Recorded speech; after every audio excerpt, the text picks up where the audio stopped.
సేవా సమితి ఆధ్వర్యంలో దౌలతాబాద్ గ్రామంలో బ్రహ్మాండంగా నిర్వహిస్తాం.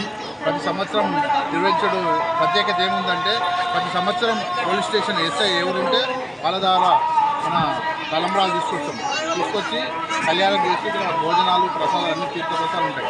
ఎందుకంటే ఇక్కడ వచ్చిన ప్రతి ఎస్ఐ తెచ్చడం ప్రతి సంవత్సరం 3 సార్లు కళ్యాణం మీద కూర్చుంటారు. ఇక్కడికి భోజనం సీఐ అవుతారు. అది ప్రత్యేకంగా ఆనవాయితీగా వస్తుంది.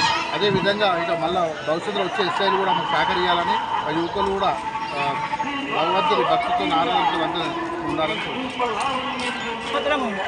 శ్రీ సీతారామ స్వామి కళ్యాణం ఘనంగా దౌలతాబాద్లో జరుగుతూ ఉంది.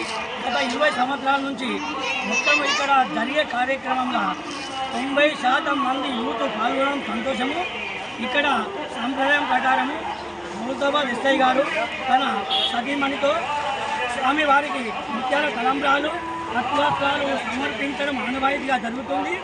అక్కడికి 3 ఇయర్స్ నుంచి దౌలతాబాద్ హనుమాన్ల వరకు ఘనంగా ఊరేగింపు పండగలతోని జప్పు తప్పులతోని శ్రీ స్వామివారి కళ్యాణ మండపంకు ఊరేగింపుగా ఉచ్చులు అలవాటు అయినది. కావున ఈ దౌలతాబాద్ ప్రజలకు శ్రీ సీతారామచంద్ర స్వామి వారి యొక్క దివ్య ఆశీస్సులు ఎల్లవేళ ఉంటాయని చెప్పి మేము ఆశిస్తూ